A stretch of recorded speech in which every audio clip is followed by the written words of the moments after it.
स्वागत है आपका गुरु प्रणाम मोटिवेशन चैनल पर, जहां हम सच्चे ज्ञान और जीवन के अनमोल अनुभवों को साझा करते हैं। यहां आप पाएंगे श्री श्री रविशंकर जी की शिक्षाएं और प्रेरणादायक कहानियां, जो आपको जीवन में आगे बढ़ने के लिए प्रेरित करेंगी। कृष्ण जन्म से पहले का समय मथुरा नगरी में कंस नामक राजा का शासन था, जो अत्यंत अधर्मी और क्रूर था। उसकी एक बहन थी, देवकी, जो अत्यंत सुंदर और धर्मात्मा थी। देवकी का विवाह वसुदेव से हुआ था। विवाह के बाद दोनों को यह आशीर्वाद मिला था कि उनके घर एक ऐसा बालक उत्पन्न होगा जो कंस का वध करेगा। ये भविष्यवाणी सुनकर कंस अत्यंत भयभीत हो गया और उसने देवकी और वसुदेव को बंदी बना लिया। कंस ने प्रतिज्ञा की थी कि वह अपने भतीजे को मार डालेगा। भगवान श्री कृष्ण का जन्म देवकी और वसुदेव के घर हुआ। ये जन्म रात के अंधेरे में हुआ और भगवान ने कंस से अपने वचन को पूरा करने के लिए जन्म लिया। कृष्ण का जन्म होते ही वसुदेव ने उन्हें लेकर मथुरा से गोकुल की ओर प्रस्थान किया। इस दौरान भगवान श्री कृष्ण ने अनेक चमत्कार किए। रात के अंधेरे में नंद बाबा के घर, उनका स्थानांतरण और यमुना जी के उफान को पार करना, यह सब भगवान की दिव्य कृपा का हिस्सा था। श्री कृष्ण का बालपन। गोकुल में श्री कृष्ण का बालपन अत्यंत आनंदपूर्ण था। वह ग्वाल बालों के साथ खेलते और गोकुल वासियों के दिलों में छाए रहते। उनका हर कार्य चमत्कारी होता था। उनके बारे में कहा जाता है कि उनका माखन चोरी करना और गोपियों के साथ उनका खेल सभी को मोह लेते थे। लेकिन इन सब कार्यों के पीछे भगवान का कोई गहरा उद्देश्य था। वह लोगों को सिखाना चाहते थे कि संसार के समस्त कार्य भगवान की इच्छा से होते हैं और हर कार्य में उनका एक संदेश छिपा होता है। कृष्ण और गोपियों का संवाद। एक बार भगवान श्री कृष्ण अपनी गायों को चराने के लिए जंगल में गए। उनके साथ ग्वाल बाले थे और सभी बहुत खुश थे। इसी दौरान गोपियां भगवान के पास आईं और उनसे यह कहने लगीं, भगवान, आपके दर्शन करने के बाद हम सभी का जीवन धन्य हो जाता है। श्री कृष्ण ने मुस्कुराते हुए उत्तर दिया, तुम सबका प्रेम ही मेरे लिए सबसे बड़ा भोग है। गोपियां भगवान से प्रेम करती थीं, लेकिन उन्होंने कभी भी भगवान से कोई इच्छाएं नहीं की। उनका प्रेम निराकार था और भगवान की लीला को समझने के बाद वे आत्मा की शांति में समाहित हो जाती थीं। भगवान ने गोपियों से कहा, प्रेम न किसी शर्त का नाम है, न ही किसी बंधन का। प्रेम तो स्वतः उत्पन्न होता है जब मनुष्य अपने सच्चे स्वरूप को पहचानता है। कृष्ण और कंस का युद्ध। कंस ने भगवान कृष्ण को मारने के लिए अनेक प्रयास किए, लेकिन भगवान की कृपा के सामने कंस का कोई भी प्रयास सफल नहीं हुआ। भगवान श्री कृष्ण ने मथुरा वापस लौटकर कंस का वध किया और यहीं से उन्होंने अपने महान कार्यों की शुरुआत की। जब कंस का वध हुआ तो मथुरा के लोग अत्यंत प्रसन्न हुए और उन्होंने भगवान श्री कृष्ण की जयकार की। भगवान ने कंस के द्वारा किए गए अत्याचारों से मथुरा को मुक्त किया और वहाँ धर्म की स्थापना की। कृष्ण की महिमा और संदेश। श्री कृष्ण का जीवन स्वयं में एक संदेश है। उन्होंने हमें यह सिखाया कि जीवन के हर पहलू में भगवान का अस्तित्व है, चाहे वह हमारी दैनिक जीवन की समस्याएं हों या हमारे सबसे कठिन समय। भगवान हमारे साथ होते हैं और हमें उनके मार्गदर्शन की आवश्यकता होती है। भगवान ने हमेशा यह संदेश दिया कि धर्म का पालन करो, सत्य बोलो और जीवन को प्रेम और आस्था से जियो। श्री कृष्ण का जीवन एक उदाहरण है कि व्यक्ति चाहे जिस भी परिस्थितियों में हो, अगर वह भगवान पर विश्वास रखे तो कोई भी विपत्ति उसे छू भी नहीं सकती। उन्होंने यह भी सिखाया कि जीवन में हर समय हमें अपनी कर्मठता और विश्वास के साथ कार्य करना चाहिए और साथ ही भगवान पर विश्वास रखना चाहिए। श्री कृष्ण की लीला अनंत है और उनकी महिमा का कोई अंत नहीं है। उनका हर कार्य हमारे जीवन के लिए एक उपदेश है। भगवान श्री कृष्ण के जीवन से हमें यह शिक्षा मिलती है कि हमें हर कार्य में भगवान के साथ अपने संबंध को मजबूत रखना चाहिए और जीवन को सही दिशा में चलाने की कोशिश करनी चाहिए। यही उनके जीवन का उद्देश्य था और यही उद्देश्य आज भी हमारे जीवन में प्रासंगिक है। भगवान श्री कृष्ण का युद्ध और दुष्टों का वध। कंस का वध करने के बाद भगवान श्री कृष्ण ने मथुरा में शासन स्थापित किया, लेकिन मथुरा में राक्षसों और दुष्टों का अभी भी प्रकोप था। कंस के बाद भगवान श्री कृष्ण ने कई राक्षसों का वध किया, जिनमें सबसे प्रसिद्ध राक्षस शिशुपाल और दंतवक्र थे। इन दोनों राक्षसों को भगवान श्री कृष्ण ने अपनी शक्ति और कृपा से नष्ट किया। शिशुपाल, जो कि राजा का बेटा था, भगवान श्री कृष्ण के खिलाफ था। वह बार बार भगवान के खिलाफ अपशब्द कहता और उनका अपमान करता। श्री कृष्ण ने उसे सहन किया, लेकिन अंततः शिशुपाल ने अपनी सीमा पार कर दी। भगवान श्री कृष्ण ने उसे मापने के लिए 100 बार क्षमा किया, लेकिन जब उसने भगवान की 101 बार अवमानना की, तब भगवान श्री कृष्ण ने अपनी चक्र से उसे नष्ट कर दिया। गोपियाँ और श्री कृष्ण का अद्भुत प्रेम। भगवान श्री कृष्ण का एक और अद्भुत पक्ष था उनका गोपियों से प्रेम। यह प्रेम किसी भी भौतिक आकर्षण से परे था। जब श्री कृष्ण गोकुल में रहते थे, तो उनकी गोपियों के साथ कई लीलाएं हुईं। गोपियाँ भगवान के प्रेम में पूरी तरह समर्पित थीं और उनका मन, आत्मा और शरीर भगवान श्री कृष्ण के प्रेम में रम गया था।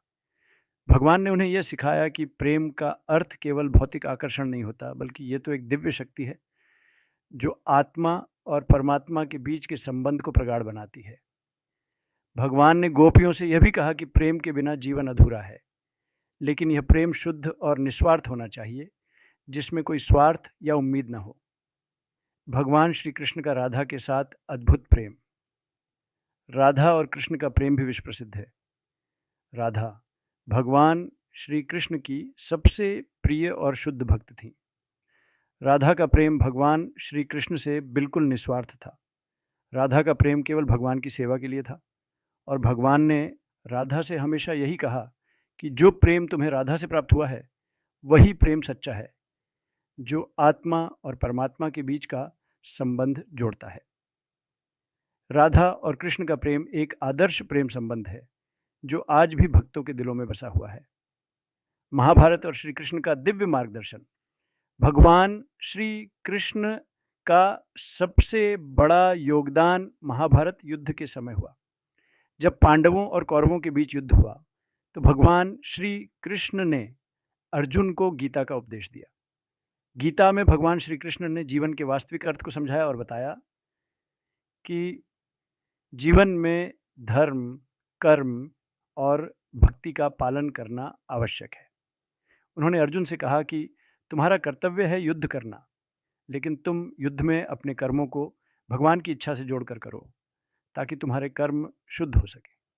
भगवान श्री कृष्ण ने अर्जुन को ये भी समझाया कि आत्मा न तो जन्मती है न मरती है, ये शाश्वत है और शरीर केवल एक साधन है। जब तक व्यक्ति अपने कर्मों को निष्ठा से करता है और भगवान पर विश्वास करता है, तब तक उसे किसी भी प्रकार का भय या चिंता नहीं होती। कृष्ण की शिक्षा और समाज पर प्रभाव।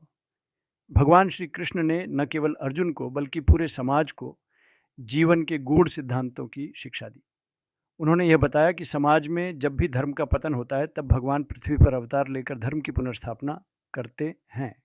श्री कृष्ण का यही संदेश है कि जीवन में कोई भी कार्य करते समय हमें अपनी आत्मा को पवित्र रखना चाहिए और भगवान के मार्गदर्शन के अनुसार कार्य करना चाहिए। कृष्ण की महिमा का अनंत विस्तार। भगवान श्री कृष्ण का जीवन केवल एक काल खंड में सीमित नहीं है, बल्कि उनकी महिमा अनंत है। वे न केवल भगवान के रूप में पूजे जाते हैं, बल्कि उनके जीवन के प्रत्येक पहलू में एक गहरा संदेश छिपा है। उनके बचपन की लीला, युवा अवस्था की प्रेम लीलाएं, महाभारत का गीता उपदेश और भगवान की विजय ने उन्हें एक आदर्श देवता बना दिया। भगवान श्री कृष्ण का अद्वितीय व्यक्तित्व हम सभी को यह सिखाता है कि जीवन में शांति और संतुलन बनाए रखने के लिए हमें भगवान की भक्ति में समर्पित रहना चाहिए और अपने कर्मों के प्रति जागरूक रहना चाहिए। उनका जीवन हम सभी के लिए एक मार्गदर्शक है, जो हमें जीवन की कठिनाइयों से निपटने और धर्म के पथ पर चलने की प्रेरणा देता है। भगवान श्री कृष्ण के जीवन की प्रत्येक लीला और कार्य न केवल उस समय के लोगों के लिए बल्कि आज भी हम सभी के लिए एक अमूल्य धरोहर है। उनके उपदेशों को समझकर हम अपने जीवन में सच्चे सुख और शांति की प्राप्ति कर सकते हैं। भगवान श्री कृष्ण ने हमें यह सिखाया कि प्रेम, भक्ति और कर्म का मार्ग ही सच्चे जीवन का मार्ग है। उनकी कृपा से हम भी अपने जीवन को सफल बना सकते हैं, क्योंकि उनके जीवन की शिक्षा हम सभी के लिए अनमोल है। भगवान श्री कृष्ण का जीवन हमेशा से धर्म की रक्षा के लिए प्रेरित करता रहा। उन्होंने न केवल पांडवों का मार्गदर्शन किया, बल्कि पूरी धरती पर जब जब अधर्म का प्रकोप बढ़ा, तब तब उन्होंने अवतार लिया और धर्म की पुनर्स्थापना की। उनका यह संदेश था कि जब भी धरती पर अधर्म का बोलबाला होता है, तब भगवान स्वयं प्रकट होते हैं और धर्म की स्थापना करते हैं। श्री कृष्ण ने अपने जीवन में इसी उद्देश्य को सिद्ध किया। महाभारत युद्ध के दौरान जब अर्जुन युद्ध भूमि पर निराश और भ्रमित हो गए थे, तब भगवान श्री कृष्ण ने उन्हें गीता का उपदेश दिया। गीता में भगवान ने यह स्पष्ट किया कि हर व्यक्ति का कर्तव्य है कि वह अपनी क्षमता के अनुसार कर्म करे और उस कर्म को भगवान के चरणों में अर्पित कर दे। कर्म का फल भगवान की इच्छा के अनुसार होता है और हमें केवल अपने कर्तव्य को निभाना चाहिए, चाहे वह युद्ध हो, शिक्षा हो या समाज सेवा। अर्जुन का कर्तव्य, अर्जुन जो एक महान धनुर्धर थे, युद्ध भूमि पर अपने रिश्तेदारों से युद्ध करने के लिए असमर्थ थे। वह सोचते थे कि अगर वह अपने परिवार के सदस्यों के खिलाफ युद्ध करेंगे तो क्या वह अपने कर्मों का सही पालन कर पाएंगे। भगवान श्री कृष्ण ने उन्हें समझाया कि यह युद्ध केवल उनके व्यक्तिगत कर्म से संबंधित नहीं है, बल्कि यह धर्म की रक्षा के लिए है। उन्होंने अर्जुन से कहा, तुम जो कर रहे हो वह भगवान के आदेश के अनुसार है। इसे अपने कर्म का धर्म समझो और अपने कर्तव्य को निभाओ। भगवान श्री कृष्ण ने अर्जुन को यह भी बताया कि आत्मा अमर है और शरीर केवल एक अस्थायी अस्तित्व है। आत्मा कभी नहीं मरती, केवल शरीर का परिवर्तन होता है। इस ज्ञान से अर्जुन को युद्ध करने की प्रेरणा मिली और उन्होंने धर्म के मार्ग पर चलने का संकल्प लिया। धन्य है श्री कृष्ण का नेतृत्व। महाभारत युद्ध के बाद जब कौरवों का संहार हो गया और पांडवों की विजय हुई, तब भगवान श्री कृष्ण ने समाज को यह सिखाया कि विजय कभी भी अहंकार से नहीं आती, बल्कि सही उद्देश्य और सही मार्ग से आती है। श्री कृष्ण ने यह भी बताया कि युद्ध की असली वजह नहीं होनी चाहिए, बल्कि संघर्ष और युद्ध तब तक उचित है जब तक उनका उद्देश्य धर्म की रक्षा और समाज का भला करना हो। युद्ध समाप्त होने के बाद भगवान श्री कृष्ण ने पांडवों को राज्य सौंपा, लेकिन उन्होंने यह भी कहा कि राज्य का पालन केवल धर्म के रास्ते पर चलकर ही किया जा सकता है। पांडवों ने भगवान श्री कृष्ण के उपदेशों को अपनी जिंदगी में उतारते हुए न्याय और सत्य के मार्ग पर चलने का संकल्प लिया। श्री कृष्ण का अंतिम समय और महाप्रसाद।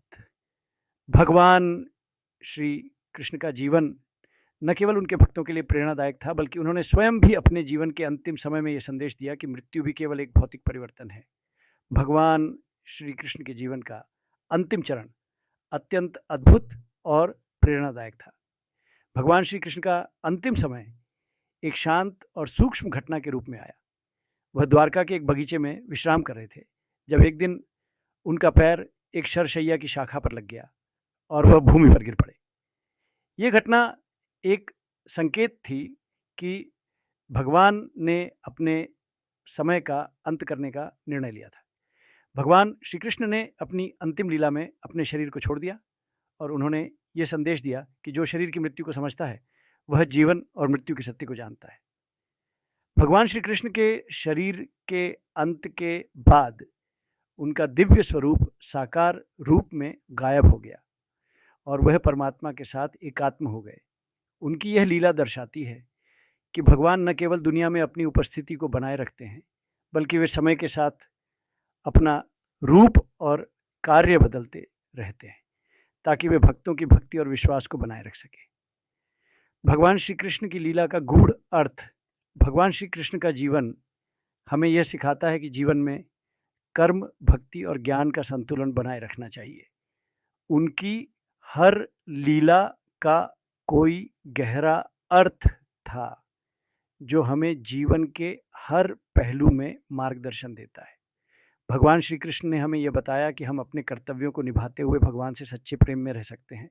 उनकी शिक्षाएं हम सभी के लिए अमूल्य धरोहर हैं, जो हमें जीवन में सच्चे सुख और शांति की प्राप्ति के लिए प्रेरित करती है। श्री कृष्ण का महत्वपूर्ण योगदान। भगवान श्री कृष्ण का महत्व केवल उनके अवतार के कारण नहीं है, बल्कि उनके जीवन के प्रत्येक पहलू में है। हमें धर्म, सत्य और न्याय की महत्वपूर्ण शिक्षा मिलती है। उनके जीवन में जो भी घटनाएं घटित हुई, वे हमें यह सिखाती हैं कि हम किसी भी परिस्थिति में अपने नैतिक सिद्धांतों से समझौता न करें और हमेशा भगवान के मार्गदर्शन का अनुसरण करें। समाप्ति।